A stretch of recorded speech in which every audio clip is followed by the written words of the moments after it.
hallelujah. Sinanyahan ko muna ang lahat ng makakaupo. Magandang umaga sa inyo, magandang araw. Muli binabati ko ang bawat isa. Sa muling pagkakataon, sa araw na ito, na muli tayo nagkatipon. Dahil ito ang nilayo ng Diyos at ito naman ating tinanggap mula sa ating puso, sa pananampalataya na siyang sumisibol sa ating puso, sa ating puso. So,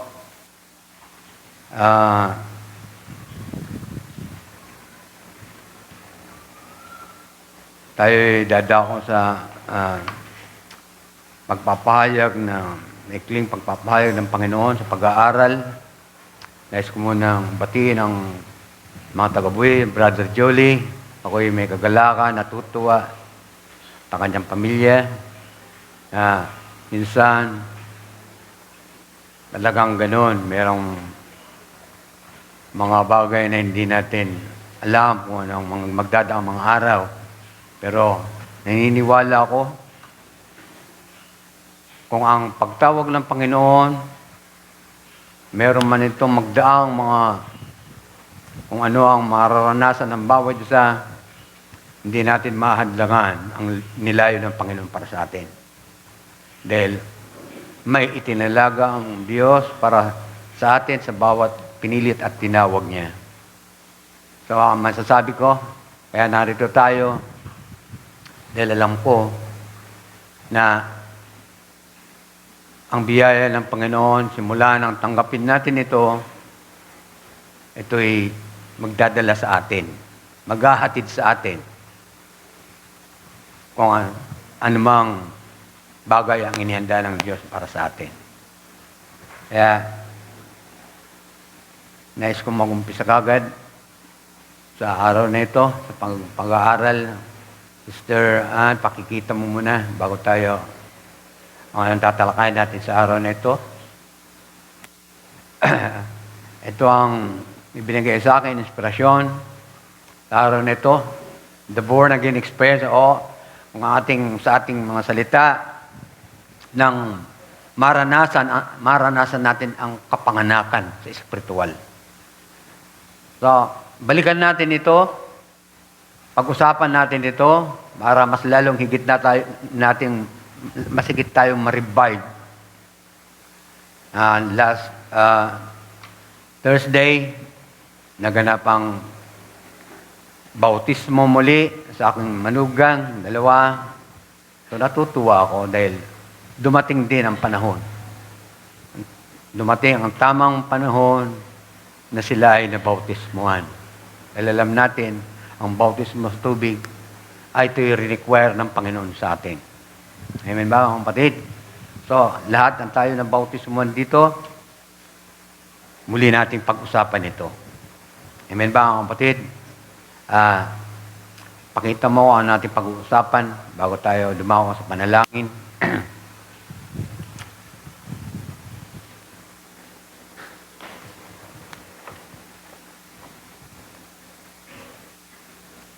Bago tayo manalangin, nais kong pakita ang kalalagayan natin, ang nature natin. Sinulat ko para masugdali natin itong makukuha. Man is a tripartite being. Ang ibig sabihin, thank you, Brad, which means we are consist of 3 components: body, soul, and spirit. So, ito ang kalalagayan natin. Ito ang nature natin na kailangan makita natin ito, mapahalagahan natin ang kalikasan natin, katawan, ang kaluluwa at ang espiritu. Lahat ay may gampanin, ang tatlong ito. So, merong may tanong dito, pakita mo bago tayo manalangin.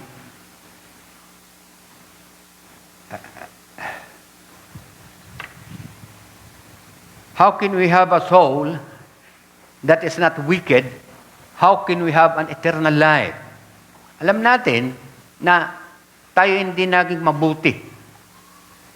Walang sino mang mabuti o there is no one good ng bawat isa sa atin. So lahat tayo fail. Lahat tayo nagmana ng hindi mabuting kalagayan. Pero ang Panginoon, ang Diyos, ay nag-offer sa atin sa panahon nating kinabuhayan ng buhay na walang hanggan. Alalahanin po natin nung magsimula, nang likhain ng Diyos si Adan at si Eva, sila ay may buhay na walang hanggan. But then they failed. Nahulog sila sa kasalanan at nagkaroon sila ng kamatayan spiritually. So, ngayon tayo, yan ang kalalagayan natin. So, nag-offer ngayon ang Panginoon na magkaroon tayo nito, ang eternal na buhay. Kaya, sabi nga minsan, naalala ko, hindi ko alam kung saan aklat, sinabi ng Panginoong Hesus, sa panahon na siya nangangaral, nagbigay siya ng pagpapahayag tungkol sa katawan. Ang sabi niya sa kanyang mga alagad, huwag kayong matakot sa inyong mga katawan na pumapatay sa katawan. Sa halip, ang katakutan nyo ay yung ang papatay ng espiritu.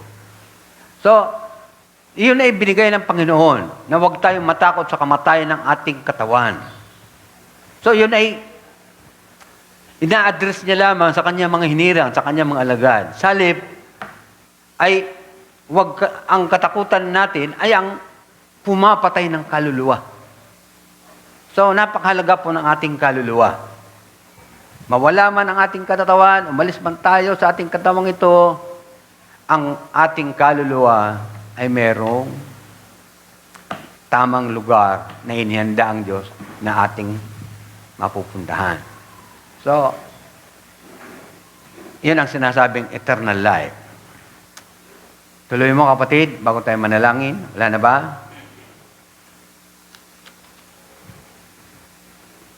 Sabi dito, how can we have a soul that is not wicked? Paano tayo magkakaroon ng kaluluwa na mabuti? How can we have an eternal life? Ito ang mga katanungan. Doing good things to others, doing all the commandments, thus accepting Jesus Christ as our Lord and Savior by confessing it with our mouth. Ito ba yung sinasabi, gagawa ba tayo ng mabuti? Yun ba'y sapat na para gumawa tayo ng mabuti? Maraming mga reasoning ang mga tao. Nagsasabi, minsan nakakausap ko, na-experience ko yan. Tama na sa akin yung gumawa ako ng mabuti, ako'y mabuti, may mga ginagawang mabuti sa kapwa. Sapat na sa kanya yun. Pero doon makikita natin dito, pag-uusapan natin ang mga tungkol sa bagay na ito. Hindi sapat ang maging mabuti tayo sa anumang ating ginagawa. Meron naman na meron nagre-reason na nagagawa ko naman ang mga kautusan. Alin ba ang kautusan? Nung una, ang Panginoong Hesus dumating sa mundo, meron siya na-encounter ng mga tao na may mga reasoning na lumapit, nagtanong kung paano makakamtan ang buhay na walang hanggan. Ang sabi ng Panginoon Hesus, unang sinabi niya, obey the commandments. Nagkaroon sa ng conversation, hindi po naging sapat na basihan o yun lamang ang dapat magawa ang mga kautusan. Ibig sabihin sa lumang kautusan o yung dati niyang kaalamang kabatiran tungkol sa mga kautusan. Bagamat yun ay mula sa Diyos, hindi po yun masama. Yun ay mabuti, ngunit yun po ay kulang. Sa ating pagkakataon naman, sa ating kinabuhayan, nang tanggapin natin ang Panginoong Hesus, sabi dito, thus accepting Jesus Christ as our Lord and Savior by confessing it with our mouth. Yun ba'y maging sapat sa atin na pagkatapos nating mabautismuhan sa tubig, tayo ba'y mawawalan na saysay sa pananampalataya o tayo magpapatumpik-tumpik? Ang sinasabi dito, kailangan tayong mas higit na lumago.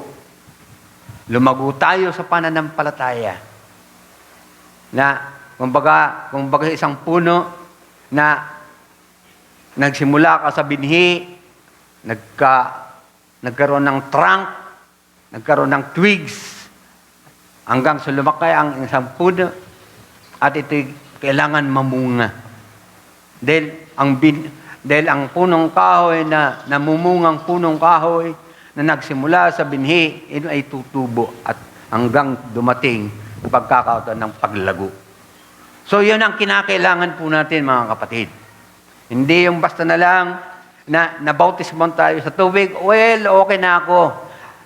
Hindi katulad ng mga iba dyan na mayroon sinasabi, I am saved. I am saved, always saved. Dahil inaasahan niya, nagre-reason siya na ako ay nabautismon na. Alalahanin natin, mga kapatid, bagamat ang bautismo sa tubig ay hindi ito isinama sa kautusan, sa lumang tipan, ito'y pinapangyari ng Panginoon ng ang mga Hudyo ng kunin sa pagkaalipin ng Diyos ang Panginoon sa pamamagitan ni Moses, sila'y pinadaan sa dagat na pula. At hindi alam ng mga Hudyo na sila ay nabautismuhan doon sa pagdaan sa tubig na pula. Ang tawag doon ng mga expert, proto-baptism. Kaya, hindi nila alam na nabautismuhan sila sa tubig. So, ibig sabihin, pinakikita lamang doon, kailangan ang bautismo sa tubig. Kaya natutuwa at nagagal ako, sisyan ako, dahil sa pamilya ko, nung Thursday, naganap na ang pinakamimiti ko na madako ang kanilang kaisipan sa pananampalataya. So, they are going to start a new life. So, niyanya ko ang bawat isa na tumayo at manalangin tayo. At talakayin natin ang ating pinag-usapan. Ama naming Diyos na banal, muli, narito po kami. Minsan pa sa isang pagkakataon nito na kami muling nagkita-kita, sama-sama, O Diyos. Aming idudulog ang aming mga sarili, Panginoon, na muli po kami nagpapakumbaba, O Diyos, sa mga nagdaang araw, panahon, na inihakbang namin, ginalaw namin ang aming mga katawan upang kaharapin ang lahat ng aming mga pangangailangan, O Diyos. Kami ay iningatan mo, Ama. Sa kabila ng lahat, ang aming katayuan, minsan na-fail kami, nagkapag-iisip kami ng marumi, O Diyos, dahil narito pa rin kami sa katawang ito, sa karnal na kalalagayan, Panginoon. Ngunit nakikita mo ang aming puso po, Panginoon. We have the desire na makamit namin po, Panginoon, kung ano ang pinangako mo sa amin, Panginoon. Tutulungan mo po kami, O Diyos. Maraming salamat muli sa araw nito na muli mo po kaming pinagtagpo, pinagtipon, na taglayang ang aming kalakasan, physical, O Diyos, ang aming kaluluwa at spirito po, Panginoon. Kung ano man nakikita mo sa amin po, Panginoon, masagit mo po ito po, Panginoon, na pag-alabin sa aming puso ang pananampalatay na aming tinagalay, aming tinanggap mula sa iyo, Panginoon. Ang iyong alipin po, Panginoon, ang iyong lingkod po, Panginoon, narito sa likod ng pulpito, O Diyos. Aking dalangin po, Panginoon, na gamitin mong tagpagsalita at tagapagpahayag ng iyong salita.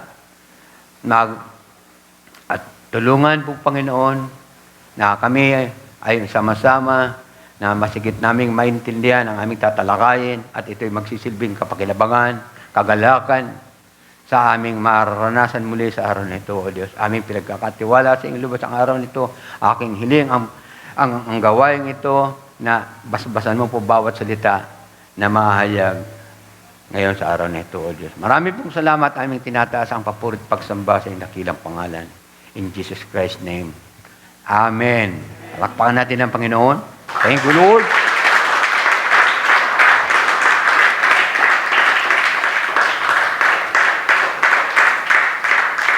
Kakapo ang lahat. Mag-start po tayo sa mga kasagutan tungkol sa tatalakayin natin sa ating. Alam mo, mga kapatid, napakahalaga na pagtitipong ito dahil ito talaga'y nilayon ng Panginoon sa bawat tinawag at pinili niya. So, kaya narito tayo, kahit anumang kalalagayan natin, may karamdaman, ano pa man, makikita ito ng Diyos, nakikita ng Panginoon sa ating puso.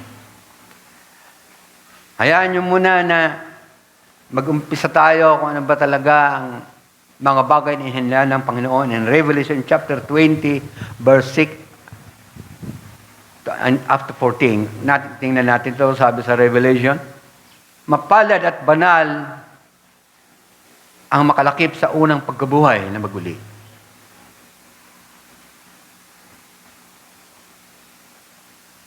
Sa mga ito'y walang kapangyarihan ang ikalawang kamatayan, kundi sila'y maging mga saserdote ng Diyos at ni Kristo at magagaharing kasama niya sa loob ng 1,000 taon. Ito ang pagpapahayag sa Book of Revelation.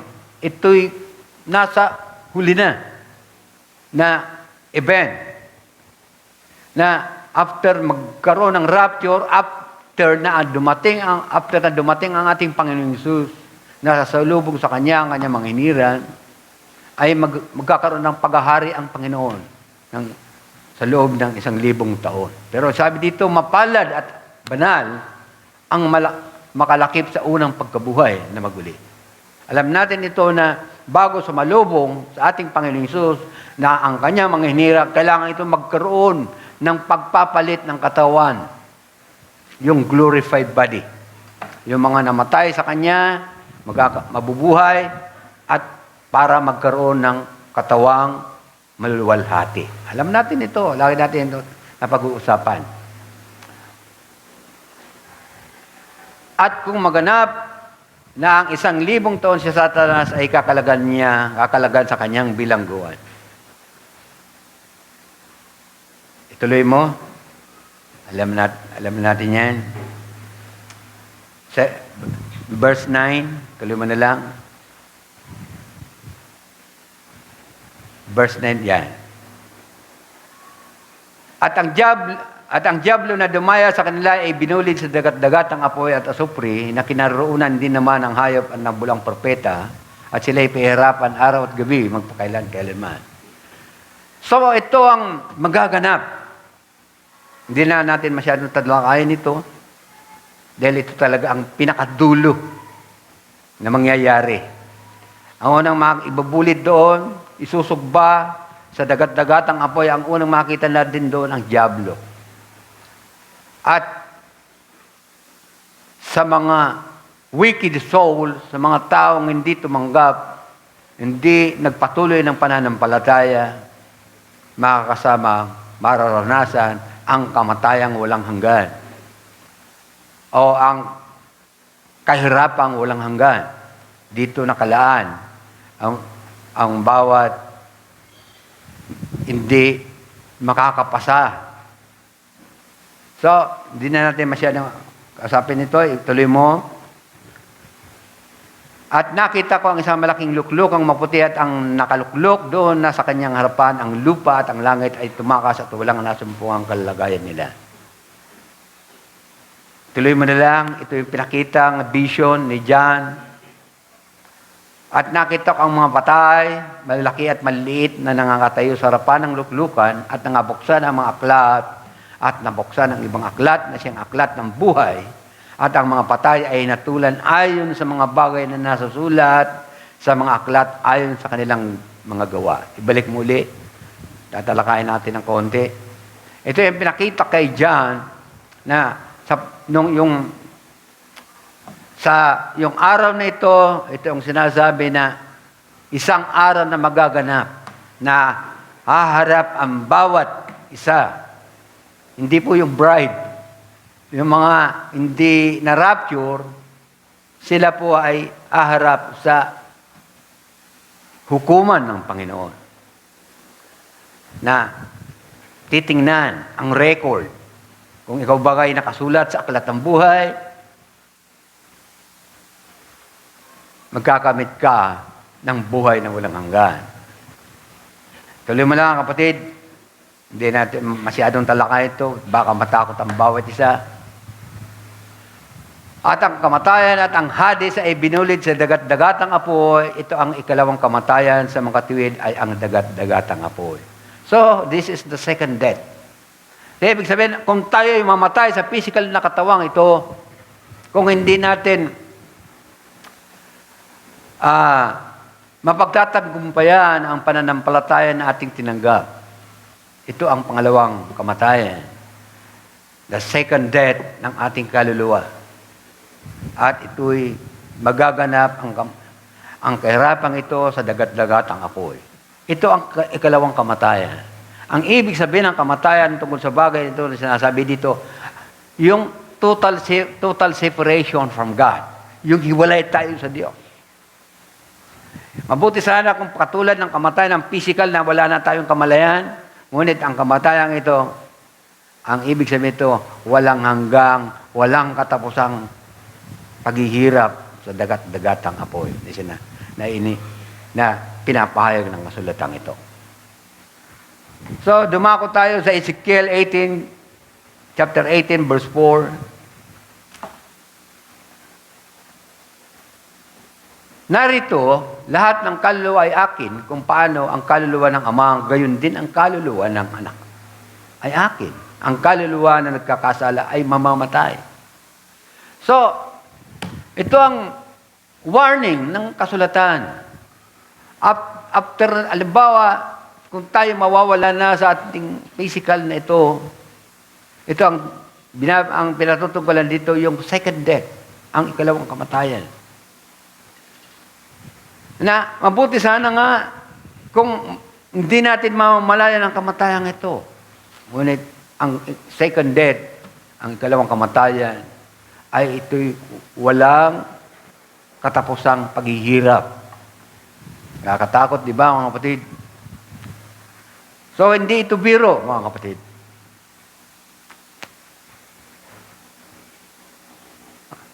Kaya sa ganitong magaganap, bigyan po natin ito ng kahalagahan upang tayo ay mas lalong magpakatibay, magpakalakas, humingi ng tulong sa Panginoon upang mapagtagumpayan natin kung ano ang inuutos niya sa atin. Minsan kasi, ayaw ko nang pahabain.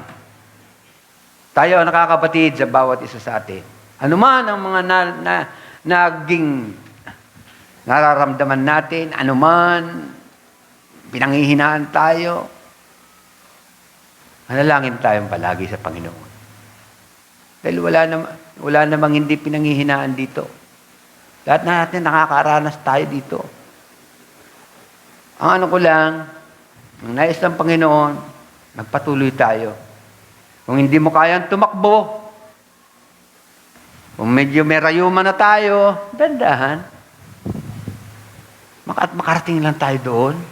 Yung ang pilay, nakakarating. Diba? Yung ang walang paa, nakakarating. Nakakita na kayo nung nagpapalimos na walang paa. Inaano lang to. Sinisikap niya. Diba? Tayo pa, kumpleto ang ating mga paa. Ang bulag. Kakaraos ang bulag. Diba? Try to imagine na lang, mga kapatid. Hindi ako nananakot. Hindi. Ito'y kalooban ng Panginoon. Habang tayo may hininga, wag po tayo magdadoubt, mag-aalinlangan sa pananampalataya. Katulad ng inawit kanina. So, doon pa lang, introduction pa lang ngayon. Gusto kong dumako tayo sa kasagutan in Mark chapter 10 verse 18 sa kalalagayan natin na nakikita ng Diyos. At sinabi sa kanya ni Jesus, nang meron lumapit sa kanya at nagtanong, at sinabi sa kanya ni Jesus, bakit tinatawag mo akong mabuti? Walang mabuti kundi isa lamang ang Diyos. So, walang makakasabi dito ni isa man sa atin na tayo ay matuwid. Mabuti ako. Diba? Lahat. Tayo ay meron kamalian, may kahinaan. Maring lahat tayo magkikita-kita doon sa dagat-dagatang apoy. Dahil wala nga ni isang mabuti, kundi tanging isa lamang ang Diyos. So how can we have a good soul? Yan ang nilayon ng Diyos para sa atin.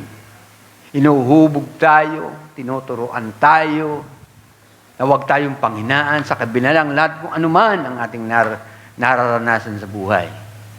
Ako, huwag niyo ako mamaya, baka mamaya magalit kayo sa akin. Sobra akong ini-encourage lang tayo ng Panginoon na magpatuloy tayo. So, lahat tayo, walang mabuti sa atin. Pinatutunayan lamang ng kasulatan. In Luke 18 verse 19, para makita natin ating mga sarili, Luke 18 yan. And Jesus said unto him, why call this? Parehas lang ang sinabi dito. Ito ang nasa gospel. At sinabi sa kanya ni Jesus, bakit mo ako tinatawag na mabuti? Walang mabuti, kundi isa ang Diyos lamang. So, makikita natin dito, tanging isa lamang ang mabuti. In Romans chapter 3 verse 18, idagdag mo, Sister Ann, Romans chapter 3 verse 10. Baka sabihin nyo, ay mga tumatayo dito sa pulpito, kami ay mabuti. Lahat tayo hindi mabuti. Sabi dito, gaya ng nasusulat, kasulatan, alalahanin nyo. Wala tayong ibang pagkukuhanan ng impormasyon para mabatid natin ang katotohanan mula sa Diyos, kasulatan. Sabi dito, nasusulat, walang matuwid. Wala kahit isa. As it is written, there is none righteous, no, not one. Wala, ni isa. Lahat tayo hindi mabuti. Walang mabuti sa atin. But God alone. So, maaaring lahat tayo magkita-kita sa dagat-dagatang apoy. Sama-sama tayo doon. Di ba? Walang mabuti. Isa lamang ang mabuti, kundi ang Diyos. Pero, merong ginawa ang Panginoon sa kanyang mga tinawag at pinili. Upang hindi natin maranasan ang pangalawang kamatayan. Kaya, I encourage you mga kapatid, magtulungan tayo sa pananampalatayang ito. So good work cannot definitely save us. In order for us to have a good soul, we must possess God, who alone is good. So kinakailangan pala natin ng Diyos. Dahil kung sa pansarili lamang natin kakayanan na maging mabuti, wala tayong kakayanan. Ang Diyos lamang ang may kakayanan nito according to His purpose. Sa kanyang nilayon. Nais niyang magkaroon ng mga anak, normal. Ang Diyos ay mabuti. Ang nais niya makasama doon sa kanyang karyaan ay maging mabuti. Alangan namang masama ka, mapapasama ka doon. Masisira na naman. Magkakaroon na naman ng corruption doon. Maglalaganap na naman ang masama doon. So, hindi pa hintulutan ng Panginoon Diyos yun. So, paano ba natin mapagtatagumpayan? Paano ba natin makakamtan ang buhay na walang hanggan? Totally, kinamtan na natin ang buhay na walang hanggan. Kaya lang, baka mawala ito. In John chapter 14, verse 23 and 24, tatalakayin natin ito. Sa John, sabi dito, may nakausap si John. Ito yung bahagi ng kanyang magpapahayag sa mga nakausap niya. Sa aklat ng John, sumagot si Jesus at sinabi sa kanya, kung ang sino man ay umiibig sa akin, ay kanyang tutuparin ang aking salita at siya iibigin ng aking Ama at kami pasa sa kanya at siya'y gagawin aming tahanan. So, talakayin natin ito. Sabi dito, sa unang makakita natin dito, tutupad tayo sa kanyang salita. Paano natin matutupad ang kanyang salita kung wala naman tayong naaalalang salita? Unalalamang salita. Diba? Kaya nga narito tayo, nag-aaral. Para iyon ay tumimo sa ating puso't isipan. Kaya minsan kailangan dito, mamimemorize natin. Ako hindi ko sinasabing memorize ko ang pinangangaral ko dito. At sa pangalawa, makakita niyo dito, at siya'y iibigin ng aking Ama, at kami pasasa Kanya, at siya'y gagawin naming aming tahanan. So bago pala mangyari maganap na maposes tayo ng Diyos, umanaan sa atin ng Diyos, tanggapin natin ng Diyos, ano muna? Anong pinakikita dito? Ang salita. Kung hindi magaganap sa bawat isa sa atin, na magkakaroon tayo ng pag-aalinlangan sa mga salita. Magkakaroon tayo ng pagdadoubt sa ating puso sa mga pinag-aaralan natin. Hindi, malamang na hindi tayo panahanan. Sabi dito sa kasulatan nito, at kami pasasa Kanya, ang Panginoong Hesus, ang nagsasabi nito, at siya'y gagawin naming aming tahanan. Dalawa ang mananan sa bawat pinilit tinawag niya. Diba? Kung nananahan sa atin ang Diyos, napakabuti ng Diyos. Tayo ay maging mabuti. Tayo, siguradong tayo ay malinis dahil hindi nananahan ng Diyos sa marumi. Kaya, dito, inuhubog tayo ng Panginoon, nililinis tayo ng Panginoon ng Kanyang mga salita. Kaya, kailangan munang masigit tayong lumago sa mga salita. Aga-aral, pagbubulay-bulay, dahil dito muna tayo sa panahong ito sa pagbibigay importansya ng mga salita. Kung paano sinabi ng Panginoong Hesus in the book of John, chapter 1, verse 1, in the beginning was the Word, and the Word was God, and the Word was with God. So, salita. Ang tinatalakay natin dito, nakakasama natin, ay ang salita. Dahil kung paano sinasabi, saan man sa 2 o 3 nagkakatipon sa Kanyang pangalan, siya ay nasa kalagitnaan. So, naniniwala ba kayo, kapatid? Ang naniniwala, pumalakpak sa Panginoon. Amen. Thank you, Lord. Yan ang inihingi sa atin ng Panginoon. Hindi man natin siya nakikita ng personal. Pero ayon sa Kanyang pagpapayag, dahil ang Diyos ay Espiritu, huwag tayo mag-aalinlangan. So, sa ating kalalagayan ngayon, nagsasalo-salo tayo sa biyaya ng Panginoon, ng Kanyang mga salita. Paano nga ba nang tayo magsimula sa ating na maranasan natin yung mabautismo tayo? Ang bautismo sa tubig, sinasabi dito, ay kapanganakan. Kung ilalagay natin sa natural, sa physical na kalalagayan, ang ipinanganak ay nagsisimula sa sanggol. Hindi maaaring ipanganak ka ng ganito, matanda ka at kalbo ka. O ano pa? Hindi magsisimula ka sa sanggol, magsisimula tayo.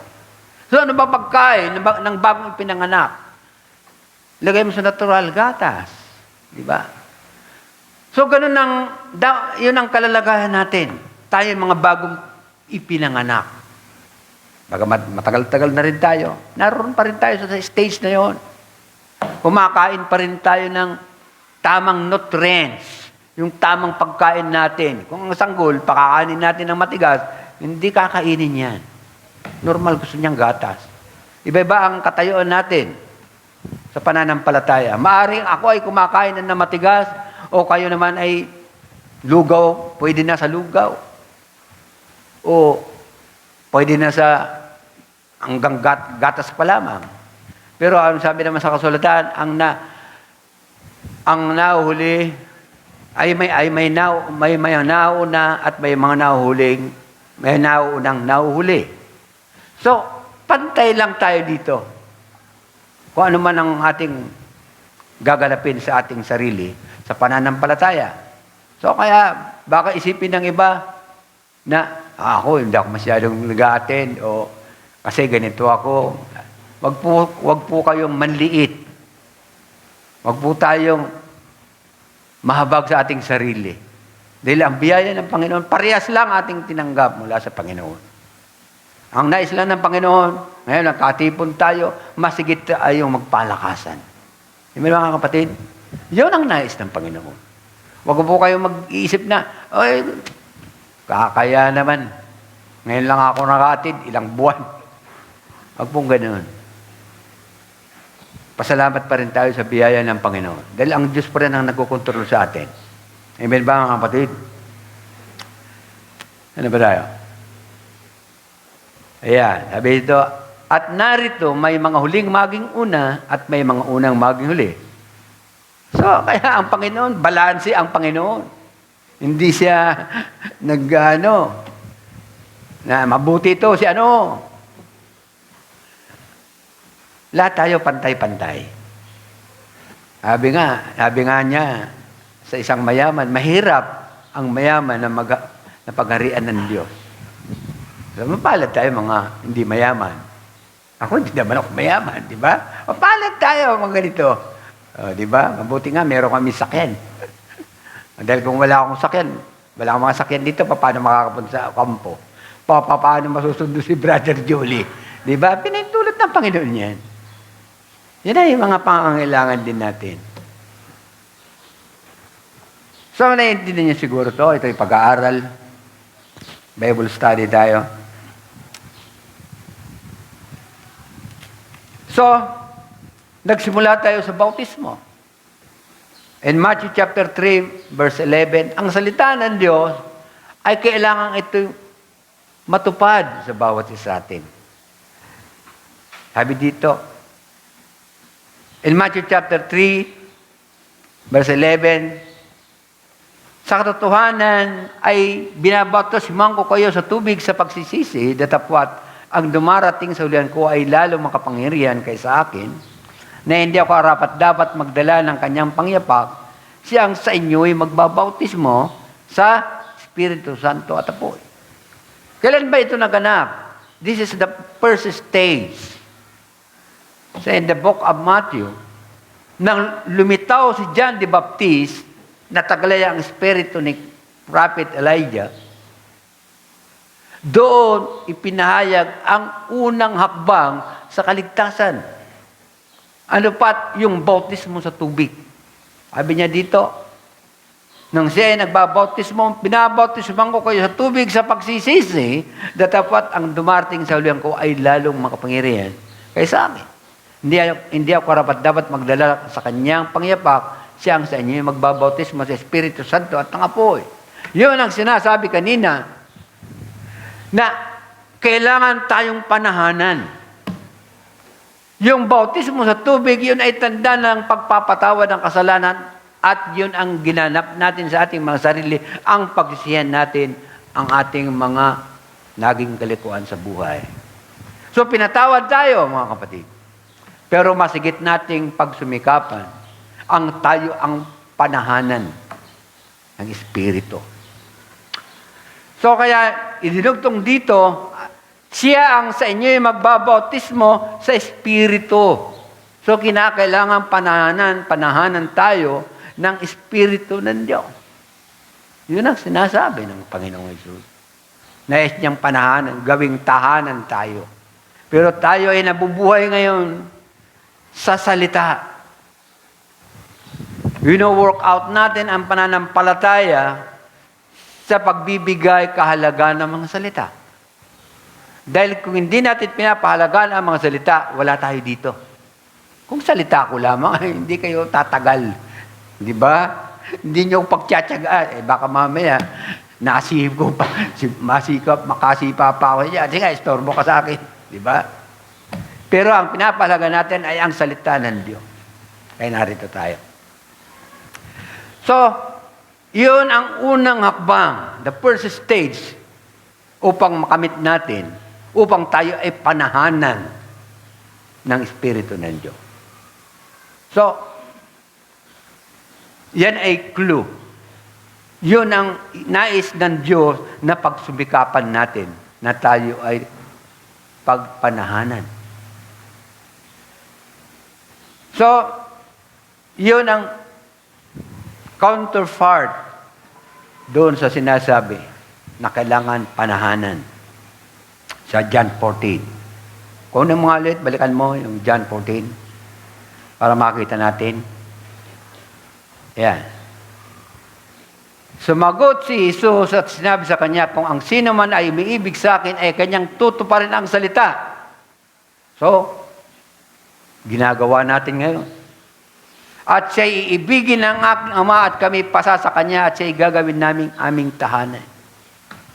Yun ang bautismo ng Espiritu Santo na sinasabi ni John the Baptist. So, magsumikapan po natin ito na panahanan tayo ng Espiritu ng Diyos. Sa ngayon, maaring masabi natin, meron tayong alam sa salita. Meron tayong conviction sa salita. Hindi masama na may alam ka. Pero iba ang panahanan ka ng Espiritu Santo. Dahil pag pinanahanan tayo ng Espiritu Santo, siya ang magkukontrol sa atin. Yun ang naganap ng mga una. Doon sa mga unang alagad. Sila ay pinanahanan ng Espiritu ng Diyos. Pero ngayon, salita ang nararanasan natin ngayon. So, nakukuha niyo siguro ang ibig kong sabihin. In John chapter 3, verse 3 up to 5, yan.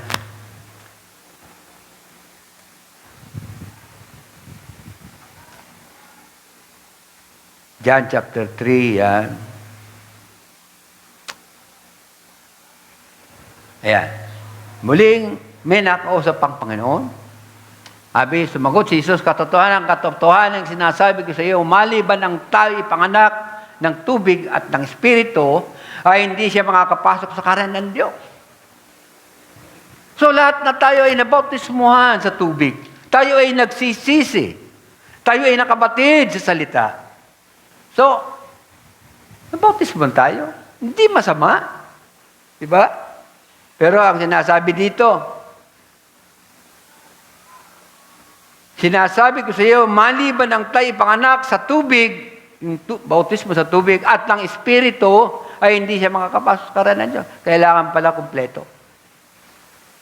We must be possessed by the Spirit of God.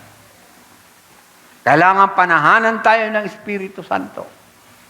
Dahil kung hindi tayo pananahan papapanahanan ng Santo, maaring ma-fail tayo. Dahil sabi dito, kung sa tubig lamang at hindi tayo pananahanan, kulang. Katulad ng commandments na lumapit yung kautusan sa lumang tipan, hindi sapat para ariing ganap ng Diyos. Ariin lamang ang sinuman na nasaklawan sa lumang tipan ng kautusan, na nandoon na ang Panginoon, narinig na nila ang pangangaral na require ng Diyos na kailangang paniwalaan ang ating Panginoon Diyos. But they rejected Jesus Christ as the Messiah. Di ba yung binatang mayaman? Titignan natin dito mamaya. Naku, malapit na. Matthew chapter 13, dalhin natin, makakapusin ako ng oras. Lagay natin sa verse 18, basahin natin ang paspasan. Pakinggan nga ninyo ang talingahag tungkol sa mga hasik. Tuloy-tuloy natin, babasahin natin. Kung ang sino man ay nakikinig ng salita ng kariyan at ito hindi na pag-unawa ay pinaruroonan ng masama at inaagaw ang nahasik sa kanyang puso, ito yaong nahasik sa tabi ng daan. Tuloy-tuloy mga kapatid, basahin niyo mga kapatid. At ang nahasik sa mga batuhan ay yaong nakikinig ng salita at pagdakay tinatanggap ito ng buong galak. Tuloy mo lang kapatid. Gayon may wala siyang ugat sa kanyang sarili, kundi sandaling tumatagal at pagdating ng kapigatian o pag-uusig. Dahil salita ay pagdakay natitisod siya. Tuloy mo lang kapatid. At ang naasik sa mga dawagan ay yaong dumirinig ng salita. Ngunit ang pagsusumakit na ukol sa sanlibutan at ang daya ng mga kayamanan ay siyang umiinis sa salita at yaoy naging walang bunga. Kapatid, naiintindihan nyo naman ang inyong binabasa. Pagkatapos na mabautismo siya sa tubig, bago tayo nagpabautismo sa tubig, tinanggap natin ang binhi ng Diyos. Ano ba ang binhi? Ito'y parable na mer panahon naghasik ang Diyos ng binhi. Ang binhing tinutukoy dito ay ang salita. Bago na bautismo ng isang tao, bago nagkaroon ng kaganapan sa bawat isa sa atin, natamnan tayo ng binhi ng Diyos. Ang binhi na ito, walang iba kundi ang kanyang salita. Kaya nga natutuwa ako. Nagagalak ang bawat isa sa atin. Dahil tayo ay lagi nagsasama-sama dahil sa salita ng Panginoon, dahil sa binhi ng Diyos. Pero, meron dito yung pinakikita mga differences dito, pagkakaiba-iba. Maaring, ang binhi na ito ay natanim sa matabang lupa. Ito ay madaling lumago. Ituloy mga kapatid.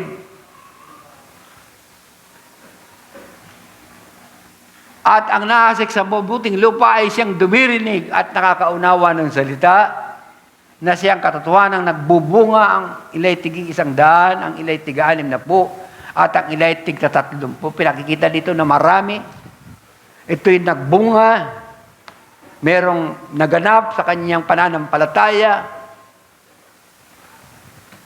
Ang sinasabi ito, yung binhing nasik sa mabuting lupa, ang ibig sabihin dito, yung isang taong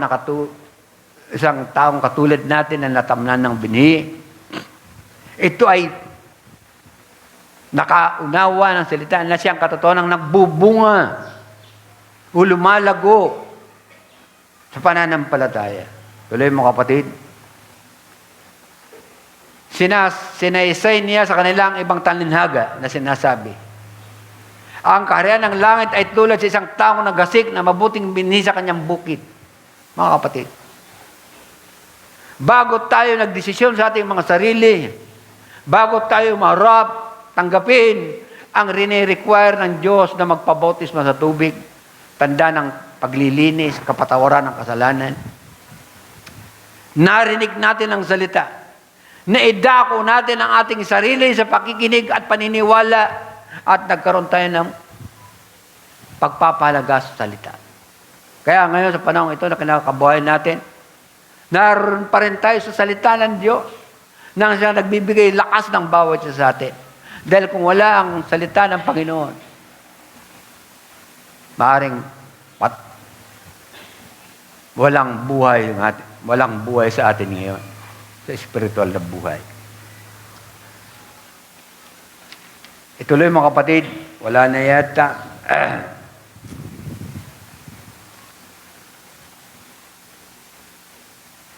Up to 32, basahin na natin. Basahin na lang natin. Ito'y patungkol sa bago tayo nagsimula. Yun ang naging panimula natin. Naasik sa atin ay ang binhi ng Diyos. Ang salita ng Diyos. Kaya nakapag-desisyon tayo na magpabautismo. Verse 26, tuloy mo na. Datapwat nang sumibol ang usbong at mamunga ay lumitaw nga rin ang mga pagsirang damo. At ang mga alipin ng puno ng sambayan ay nagsiparoon at nangagsabi sa kanya, Ginoo, hindi ba nga nagasik ka ng mabuting bini sa iyong bukit? Saan kaya nagmula ang mga pagsirang damo? At sinabi sa kanila, isang kaaway ang gumawa nito, at sinabi sa kanya ng mga alipin, ibig mo baga na kami ngayon magsiparoon at ang mga yaoy pagtipunin? Tuloy mo, kapatid. 30. Datapat, Sabi dito na nagasik ng binhi, pabayaan niyo magsitubo kapwa hanggang sa panahon ng pag-aani. At sa panahon ng pag-aani ay sasabihin ko sa mga ani, tipunin muna ninyo ang mga mapangsirang damo at inyong pagbibig kisin upang sunugin. Datapwat tipunin ninyo ang trigo. Mga kapatid, ay balik mo ulit, doon na lang tayo kukuha ng elaboration. Doon sa mga nanap, sa pagpapayag sa kasulatang ito, bibigyan natin ng pansin dito ang sinasabi ng pabayaan ninyo magsitubo kapwa hanggang sa panahon ng pag-aani at sa panahon ng pag-aani ay sasabihin ko sa mga ani, tipunin muna ninyo ang mga pagsirang damo. Kailan nagsimula ang ginagawang pagtitipon? 15 minutes na lang. Noong panahon ni John the Baptist, yung pagbabautismo. Tayo ngayon ay kabilang sa tinitipon ng Panginoon. Di ba kung natutuwa niyan? Tayo ay kabilang sa tinitipon ng Diyos. Di ba? Kailangan ang kanya mga hinirang at tinawag ay kailangang bautismuhan. Pero yung mga hindi naman tinatawag at hindi tinawag, hindi ito kailanman mababautismuhan. Ako kanya ibig kong sabihin. Kaya napakapalad po natin. Dahil naidako natin, naisuko natin ang ating mga sarili sa hinihingi ng Panginoon. Kaya magpakalago tayo mga kapatid. Magtulungan tayo. Dahil narito na tayo sa panahon, tinitipon tayo. O baka naman, dito tayo mapadago. Pagbibigkisin upang sunugin. Ba? Hindi po tayo doon. Tayo ay hindi mga dawag. Tayo ay mga trigo na nais ng Panginoon tipunin upang kaunin, dalhin sa kanyang karyan. Amen ba? Palakpakan natin ang Panginoon. That's right. Thank you, Lord. Malapit na. Lumagay na tayo sa 15 minutes na lang. Ilagay mo na lang sa Ephesians chapter 1. Ito ka na nga ba? Kakapusin tayo ng oras. Ephesians chapter 1 verse 4. Ayon sa pagkapili niya sa atin sa kanyang bagong itinatag ang sanglibutan upang tayo maging mga banal at mga walang dungis sa harapan niya sa pag-ibig. Dahil sa pag-ibig ng Diyos, sa kalalagayan nating walang mabuti ni isa sa atin, ano dito ang kanyang nilayon? Pagkapilan niya sa atin, sa kanya bago itinatag ang sanlibutan upang tayo maging mga banal, naging mabuti.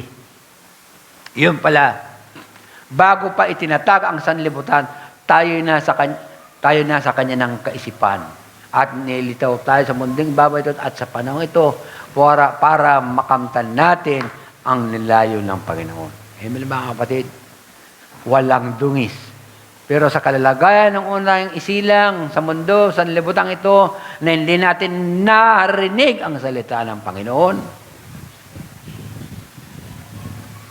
wala pong mabuti sa atin. Ngayon, inuhubog tayo at nililinis tayo ng Panginoon. Ano ba ang naglilinis sa atin? Ang salita. Palinis tayo sa salita. So, ituloy mo. 5 to 6 up to 9.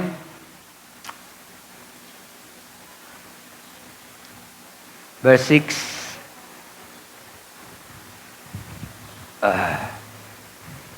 Ano ba ang ito'y nilayo ng Diyos. Sa ikapupuri ng kaluwalhatian ng kanyang biyaya na sa atin ay pinagkaloob na masagana sa minamahal.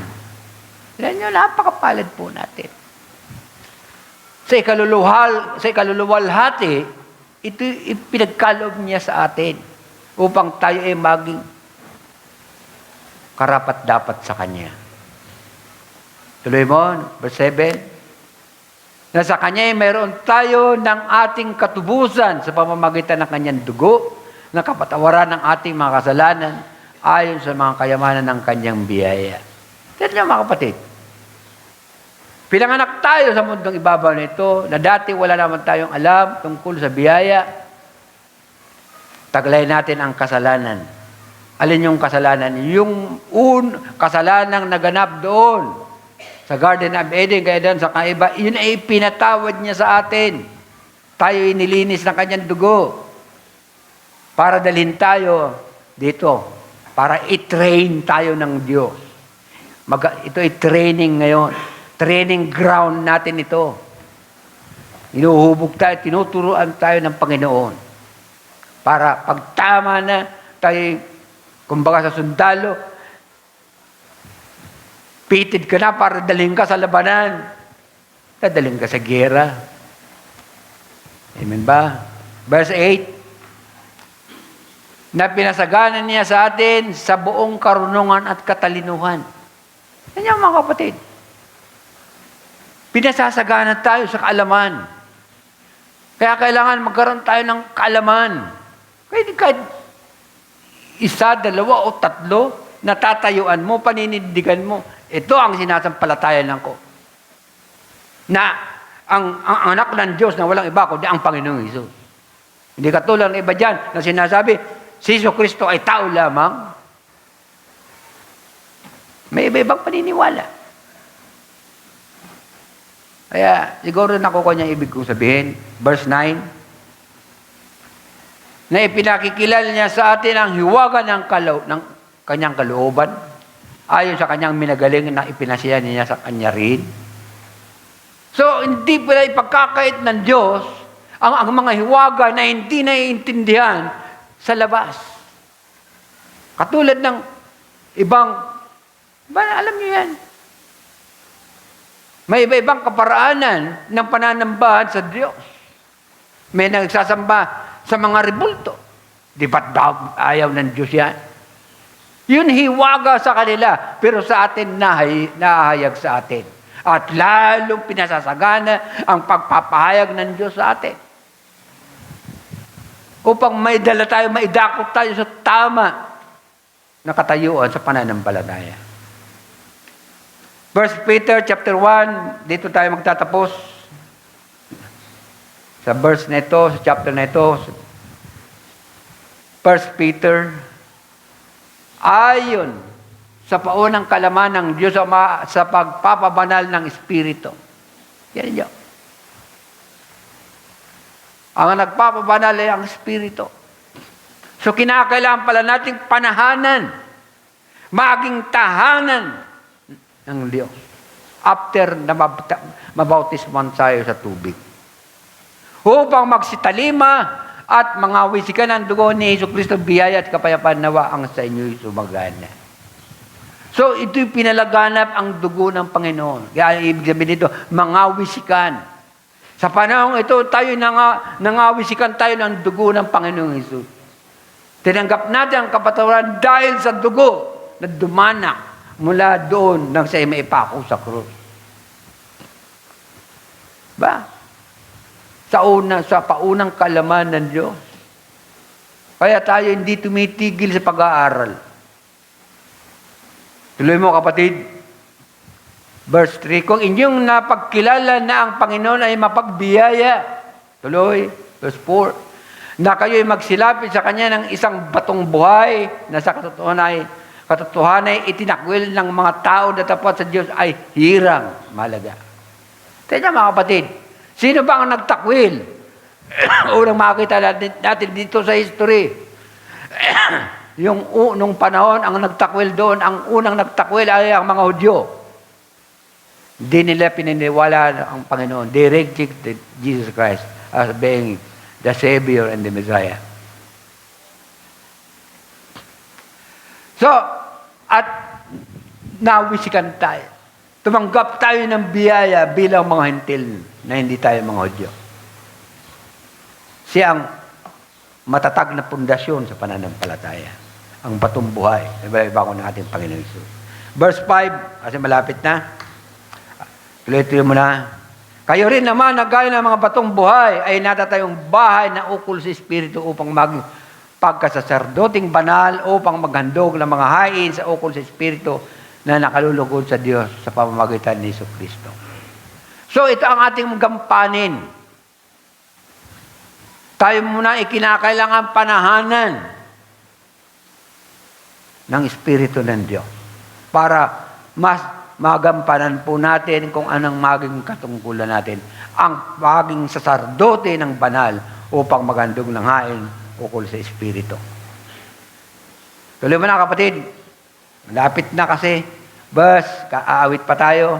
Sapagat ito ang nilalaman ng kasulatan, narito aking nilalagay sa siyo ng isang patong panulok na Pangulo, hirang, malaga at sumasampalataya sa Kanya ay hindi mapapaya.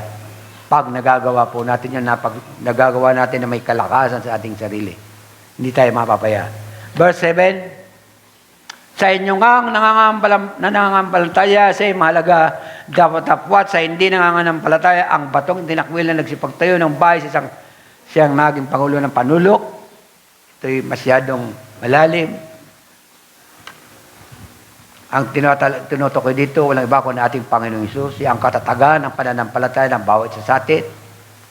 Verse 8, at ay batong katitusuran at bato na pangbuwal. Ibig sabihin dito, ang Panginoong Hesus ay ang nagpapakilala na siya ang batong katitusuran. Natisod po sa Kanya ang marami. Ibig sabihin, hindi naniwala. Pero tayo po ay hindi tayong tisod. Tayo po ay nananagaga na sa paniniwala at pananampalataya. Dahil siya ang ating batong panulok. Na siya ang ating matibay na pundasyon sa ating buhay. Palibhasa ay mga suwail. Sana hindi tayo dito, ni isa man sa atin ay walang maging suwail. Dito rin naman sila itinalaga. Kasi meron dalawang klase ang pagkakatalaga ng Diyos. Mayroong itinalaga sa apoy, mayroong itinalaga sa karya ng Diyos. At ang mga itinalaga sa karya ng Diyos ay yung mga tinawag. Yung namumuhay tayo sa salita ng Diyos. Dahil ang mga iba naman hindi namumuhay sa salita ng Diyos. Hindi na natin patatagalin ito, kasi malapit na. Up to 16, tuloy-tuloy mo na lang. Aawit pa tayo kasi gusto kong mawit. Ayan nyo akong makasobra ng kaunti. Verse 10. Nakaraang panahon ay hindi bayan na dapat ngayon bayan ng Diyos na hindi nagsipagkamit ng awa, na dapat ngayon nagsipagkamit ng awa. Tuloy mo. Tuloy-tuloy mo na lang. Up to 16. Mga minamahal, pinamamanik ko sa inyong tulad sa mga nangingibang bayan at nagsipaglakbay na kayo magsipagpigil sa mga masamang pita ng laman na nakikipaglaban sa kaluluwa. So yun pala ang dapat nating magawa. Na sa paglalakbay natin sa buhay na ito, tayo ay merong pagpipigil. Meron tayong gagawing pagpapasensya, pagpapainuhod sa mga iba. Yung, di ba? Laging kontrolado tayo sa buhay na ito. Maraming nababago sa buhay natin. Binabase natin sa salita. Tuloy mo na, verse 12. Na kayo yung mga karoon ng timtimang ugali sa gitna ng mga hintelo upang sa mga bagay na ipagsasalita nilalaban sa inyong tulad ng sigawan ng masama. Dahil sa inyong mabuting gawa na kanilang nakikita ay purihin nilang Diyos sa araw ng pagdalaw. Tuloy mo na lang. Kayo'y pasakop sa bawat palatuntunan ng taong alang-alang sa Panginoon, baging sa hari ng kataas-taasan. Tuloy mo na lang. Naiintindihan na niyo yan. Verse 15. Sapagat siyang kalooban ng Diyos, na dahil sa paggawa ng mabuti, ay inyong mapatahimik ang kamangmangan ng mga taong palalo. So yun ang gampanin natin, ang magpatotoo tayo sa kapaligiran, sa labas, makita ang ating buhay, na tayo nananampalataya sa Diyos ayon sa salita ng Diyos. Verse 16, nagaya lang kayo mga laya at ang inyong kalayan ay hindi ginagamit ng balabalang kasamaan, kundi gaya ng mga alipin ng Diyos. So therefore, we have to follow the instructions, the commandments of our Lord Jesus Christ. So this is the key. Siguro nakuha nyo na yan. In John chapter 14, verse 23, last verse tayo. Aawit pa tayo. John chapter 14, verse 23. Tatapusin natin dito. Sabi dito, sumagot si Jesus at muli siyang nagkaroon ng kausap. At sinabi sa kanya, kung ang sino man ay umiibig sa akin, ay kanyang tutuparin ang aking salita at siya'y iibigin ng aking Ama at kami pasasa kanya at siya'y gagawin naming aming tahanan. So therefore, it is not enough na tumigil tayo, magpatumpik-tumpik tayo, na maging sapat na sa atin na nabautismuhan tayo sa tubig o nagdumadalo rin naman ako. Ang ating i-desire, ang ating mithiin ay mabautismuhan tayo ng Espiritu Santo. Ito ang sinasabi dito. Pasasa Kanya kami at kami pasasa Kanya at siya'y gagawin naming aming tahanan. So yun pala ang konklusyon ng Panginoon sa atin. Na tayo ay maging tahanan ng bawat isa sa atin. Dahil kung nananahan na sa atin ang Espiritu ng Diyos, wala nang ibang kasunod nito, kundi ito yung kaganapan na hiningi ng Panginoon sa atin. Amen, mga kapatid. Palakpakan natin ang Panginoon. Thank you, Lord. Guys, kung umawit, yung inihiling ko sa inyo na awit, alam nyo, napakabuti ng Diyos. Napakabuti ng Diyos. Walang ibang mabuti ang Diyos. Pero nais ng Diyos na tayo maging mabuti na katulad niya. Kaya aawit tayo, yun pang gawin nating dalangin sa ating mga puso sa pamamagitan ng awiting ito. Tumayo tayo, umawit tayo sa Panginoon.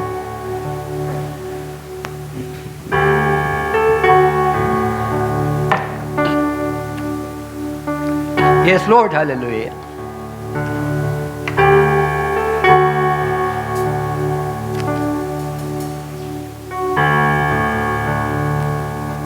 I love you, Lord.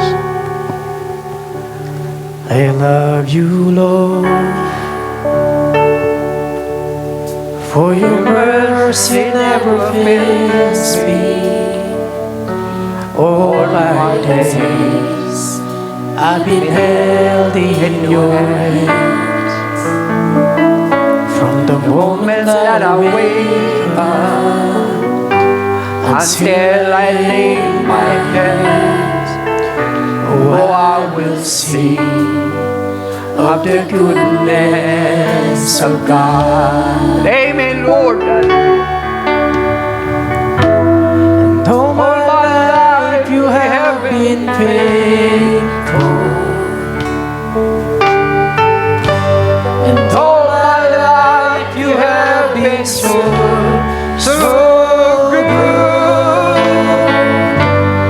With every breath that I am able, oh, I will sing of the goodness of God. Yes, oh Lord. Your voice, you have led me through the fire, into the darkest nights. You are close like no other. I know you as your Father. I know you as a friend, and I have lived in the goodness of God. All my life you have been faithful, and all my life you have been so good. With every breath that I am able, I will sing of the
so good. Every breath that I am able, oh, I will sing of the goodness of God. Amen, O Lord. Hallelujah. Thank you, Lord. Hallelujah. Our hearts, Lord, sing and live. Because you are the good God, Lord. Run after us, Lord. Your goodness, Lord. Run up after to all of us, Jesus. Wala kami magagawa.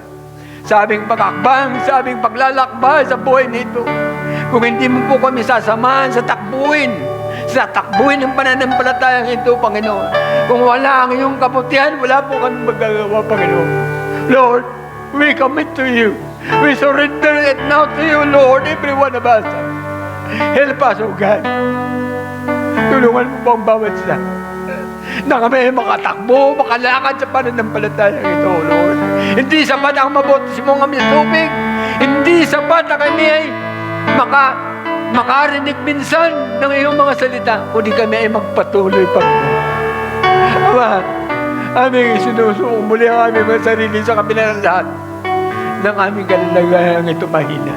Nangangailangan kami, Panginoon, ng katanggumpayan. Kailangan ka namin sa aming buhay, Panginoon. Dahil kami ay maraming nararanasan sa buhay na ito na hindi namin halos makaya nakarapin. Ngunit, mayroon kami katanggumpayan, Panginoon. Dahil sa iyo, O Leon. Ama, marami pong salamat muli sa araw na ito. Na kami ay pinagtagpo, pinagpangagayagan mo. Muling binigyan ng pag-asa sa buhay nito at patuloy na ang biyaya na nakakaptawan namin sa iyo, Panginoon. Marami pong salamat, Ama, sa araw nito muli. Amin. Muling tinatagubulin sa iyo, nagkakatiwala ang aming mga sarili sa araw na ito at sa pagpapatuloy sa araw na ito at muli sa aming pagkakahiwa-hiwalay. Marami pong salamat, aming tinatasa ang papurit pagsamba sa iyong dakilang pangalan, tanging sa pangalan ng Panginoong Kristo Jesus. Everybody says, Amen.